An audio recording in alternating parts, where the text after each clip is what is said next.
News নির্ভীকের পক্ষ থেকে সকলকে শুভেচ্ছা, অভিনন্দন, ভালোবাসা জানিয়ে নিউজ নির্ভীকে সকলকে স্বাগত জানাচ্ছি। আপনারা দেখছেন নিউজ নির্ভীক। আর আজ কম বেশি সন্ধে 6টায় দেখুন ভারতের 18তম লোকসভা নির্বাচনের ফলাফল ঘোষণার পর একটা বিশ্লেষণাত্মক বিশ্লেষণধর্মী প্রতিবেদন, যার শিরোনাম হচ্ছে ব্যক্তির পক্ষে নয়, ভারতের জনগণ ব্যবস্থার পক্ষে রায় দিয়েছেন। চলুন বিস্তারিত দেখে নেওয়া যাক। দক্ষিণ এশিয়ায় ভারতের পররাষ্ট্র নীতির বিষয়ে দুটো মত পাওয়া যাচ্ছে। মোটামুটি বিজেপির যারা, তারা বলছে আমাদের যে নীতিগত অবস্থান আছে সেটা বজায় রাখব, কিন্তু বাস্তবতা হচ্ছে অভ্যন্তরীণভাবে সাম্প্রদায়িক এবং পররাষ্ট্র নীতির দিক থেকে মাস্কুলার ফরেন পলিসি, এই দুটো জিনিস করার জন্য সরকারের যে শক্তির জায়গাটার দরকার, সেই জায়গায় তাদের একটু ভালো রকম ভীষণভাবে চিন্তা করে কাজ করতে হবে। অনেকেই বলছেন বাংলাদেশের সঙ্গে খুব বেশি সম্পর্ক পরিবর্তন হওয়ার মতো জায়গা দেখা যাচ্ছে না। যদি কংগ্রেস সরকার হয়, সেখানেও অভিজ্ঞতায় দেখা গিয়েছে যে 2009 সালে বাংলাদেশে বর্তমান সরকার আসার পরে কংগ্রেস সরকারকে পাওয়া গিয়েছে কয়েক বছর ধরে। অর্থাৎ মোদি আসার আগে যেরকম সম্পর্ক ছিল, মোদি আসার পরেও বাংলাদেশের সঙ্গে সম্পর্ক একই রকম জায়গায় আছে। যে কথাটা বলছিলাম, ভারতে এবারের নির্বাচন প্রক্রিয়াটা শুরু হওয়ার সময় থেকেই কিন্তু মোদি ম্যাজিক তেমনভাবে দেখা যায়নি। এটা গদি মিডিয়া, মানে মোদি সমর্থিত মিডিয়া বা মোদিকে সমর্থন করা মিডিয়া কিন্তু সেটা একবারের জন্যও বলেনি। মোদি বিভিন্নভাবে চেষ্টা করেছেন, তবে সেটা খুব একটা মানুষ গ্রহণ করছিলেন বলে মনে হয়নি। গোটা নির্বাচন প্রক্রিয়ায় 7 ধাপে নির্বাচনটা হয়েছে। প্রথম ধাপের পর থেকেই মনে হচ্ছিল সেটা মোটেই হয়নি। এর কয়েকটা ইন্ডিকেটর ছিল। মোদি ম্যাজিক যদি মানুষকে উদ্বুদ্ধ করত, তাহলে ভোটাররা বেশি সংখ্যায় ভোট দিতে আসতো ভোট কেন্দ্রে। প্রথম থেকেই কিন্তু লক্ষ্য করা গিয়েছে যে এবার ভোটারদের উপস্থিতির সংখ্যা কম ছিল। তখন থেকেই পর্যবেক্ষকরা বলছিলেন মানুষ ভোটের ব্যাপারে আগ্রহী নয়। মোদি ম্যাজিক বা আকর্ষণটা তেমনভাবে কার্যকর ছিল না। মানুষ নির্বাচনটাকে মোদির উপরে ম্যান্ডেট হিসেবে নিয়েছিলেন। বিজেপির যে ম্যানিফেস্টো, মানে ইস্তেহার ছিল, সেখানে বলা হয়েছিল মোদিকে ভোট দাও, মোদি হ্যায় তো মুমকিন হ্যায়, মোদি কা গ্যারান্টি ইত্যাদি। বিজেপিকে ছাড়িয়ে মোদি কিন্তু নিজেকে উপস্থাপন করেছিলেন, মানুষের কাছে ম্যান্ডেট চেয়েছিলেন। নির্বাচনের ফলাফলে এখন দেখা যাচ্ছে বিজেপির নেতৃত্বে প্রধানমন্ত্রী মোদিকেই সরকার গঠনের একটা সুযোগ দেওয়া হবে।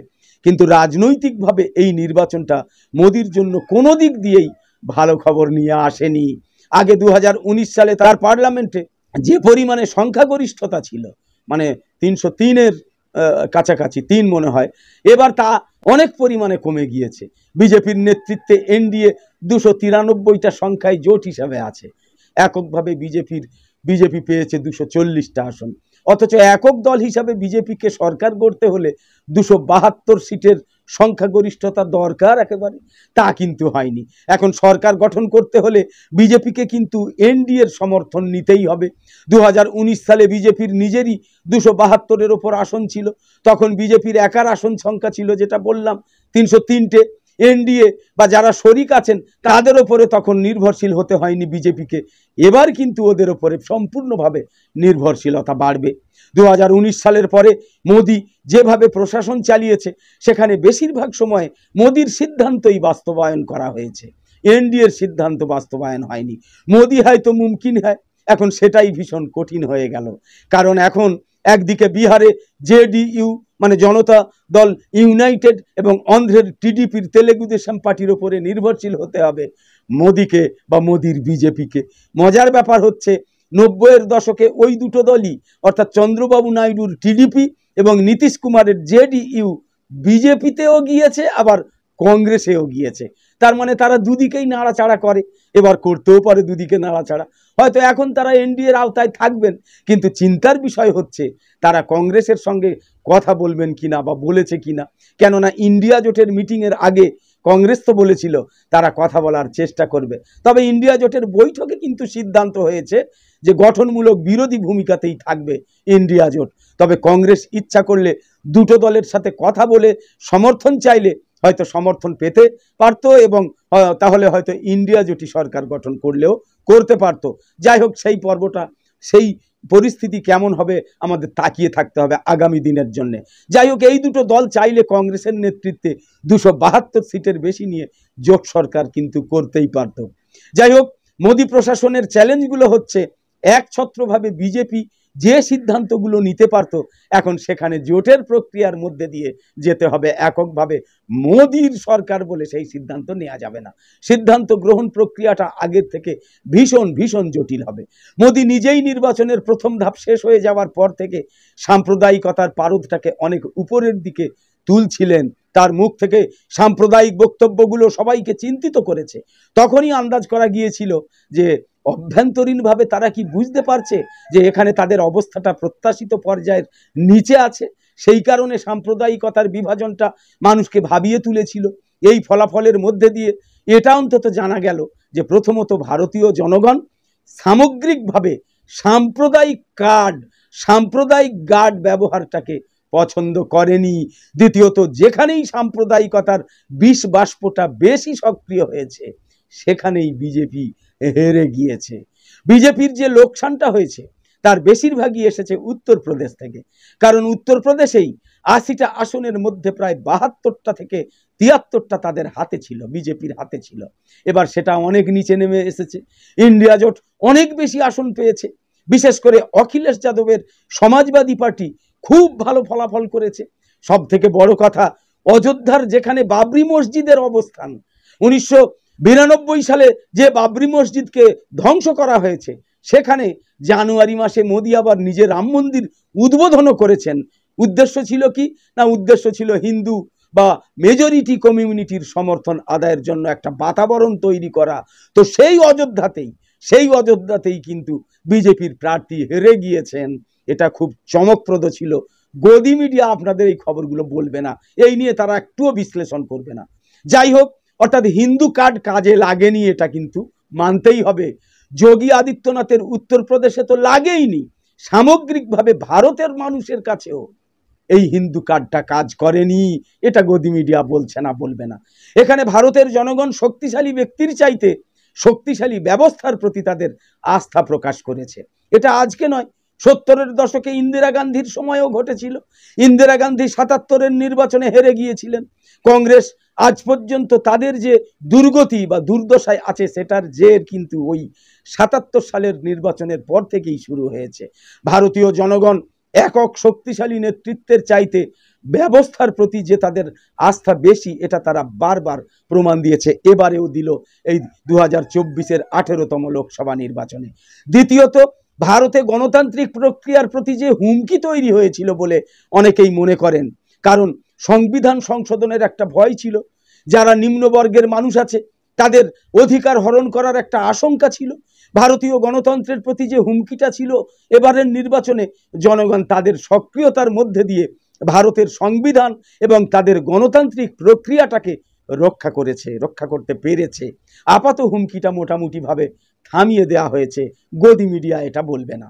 তাই বলাই যায় এবারের নির্বাচনে গণতন্ত্রের জয় হয়েছে, 3টে পক্ষের জয় দেখা যাচ্ছে।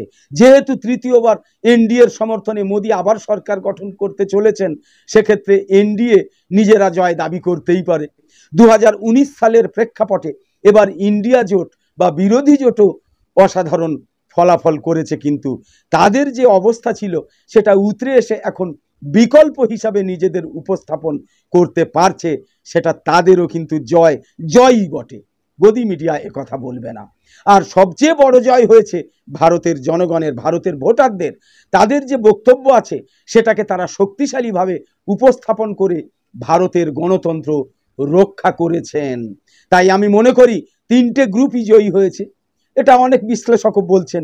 যেহেতু ভারত দক্ষিণ এশিয়ার সবচাইতে বড় গণতান্ত্রিক দেশ, গণতন্ত্রকামী মানুষের জন্য এটা একটা উৎসাহ এবং অনুপ্রেরণার জায়গা হয়ে থাকলো বলে আমার ধারণা। সরকার পরিচালনা আগে যেভাবে চলতো, এখন ভিন্ন প্রক্রিয়া অবলম্বন করতে হবে। ওই মোদি হয় তো মুমকিন হয়, ওই ভাঁওতাবাজি কথা কিন্তু এবার সরিয়ে রাখতে হবে। মোদি নিজে যেভাবে গত 10 বছর শাসন করেছেন তার ধারাটার মধ্যে খানিকটা সংশোধন, খানিকটা কেন বড় রকমের সংশোধন, পরিবর্তনের কিন্তু প্রয়োজন এবার হবেই। এমন অবস্থায় দক্ষিণ এশিয়ায় ভারতের পররাষ্ট্রনীতির বিষয়ে দুটো মত পাওয়া যাচ্ছে। বিজেপির যারা আছে তারা বলছে আমাদের যে নীতিগত অবস্থান আছে সেটা বজায় রাখবো, কিন্তু বাস্তবতা বলছে যে অভ্যন্তরীণভাবে সাম্প্রদায়িক এবং পররাষ্ট্রনীতির দিক থেকে মাস্কুলার ফরেন পলিসি, এই দুটো জিনিস করার জন্য সরকারের যে শক্তির জায়গাটা দরকার, সে জায়গায় তাদের ভীষণ রকমের চিন্তা করে ভীষণ রকমের চিন্তা করে কাজ করতে হবে। আমরা ভেতরে সাম্প্রদায়িক আর বাইরে বলবো ধর্মনিরপেক্ষ, এটা আর চলবে না। মালদ্বীপ সাম্প্রতিক সময়ে তাদের পররাষ্ট্র নীতিগত অবস্থানে একটুখানি পরিবর্তন করেছে। সেখানে ভারত যেটুকু চাপ দিতে পারত সেটা নিয়ে হয়তো আরেকটু সচেতনভাবে চিন্তা করতে হবে। ভারতের রাজনৈতিক দলগুলোকে এখন অভ্যন্তরীণভাবে আরও মনোযোগী হতে হবে। সেক্ষেত্রে বিশেষজ্ঞদের ধারণা পররাষ্ট্রনীতির ক্ষেত্রে যে সক্রিয়তা ছিল সেটা হয়তো খানিকটা কম হলেও হতে পারে। বিজেপি ওড়িশা এবং বিহারে খুবই ভালো ফলাফল করেছে, ত্রিপুরা এবং আসামেও বিজেপি ভালো ফল করেছে।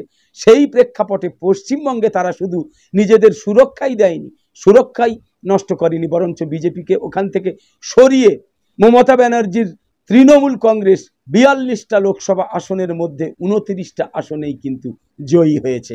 এটা মমতার জন্য খুবই ভালো খবর। তবুও অনেক বিশেষজ্ঞ বলছেন যে তা সত্ত্বেও বাংলায় তৃণমূলের সঙ্গে কংগ্রেসের জোট হলে তমলুক, কাঁথি, বিষ্ণুপুর, বালুরঘাটের মতো আরও কয়েকটা আসন অবলীলায় তৃণমূলের ঝুলিতে অবশ্যই আসতো। কারণ তৃণমূলের হেরে যাওয়া এই আসনগুলোয় পাশার দান উল্টে দেওয়ার জন্য যথেষ্ট ভোট কিন্তু কংগ্রেসের ছিল। সব থেকে বড় কথা, বাংলায় তৃণমূলের সঙ্গে কংগ্রেসের জোট হলে সারা দেশে তার ইতিবাচক প্রভাবে কংগ্রেস তৃণমূল সহ ইন্ডিয়া জোটের আরও 35 থেকে 40টা আসনে জয় পাওয়াটাও অত্যন্ত সহজ হয়ে যেত। একদম শেষে বলি, জাতীয় এবং আন্তর্জাতিক বিষয়ক প্রতিবেদন প্রকাশের সময়টা পরিবর্তন করে রাত 10টার পরিবর্তে সন্ধে 6টা করা হয়েছে। তার বদলে প্রতিদিন কম বেশি রাত 10টায় থাকছে নিউজ নির্ভীকের জনপ্রিয় খবরের অনুষ্ঠান ঝটপট 10টা খবর।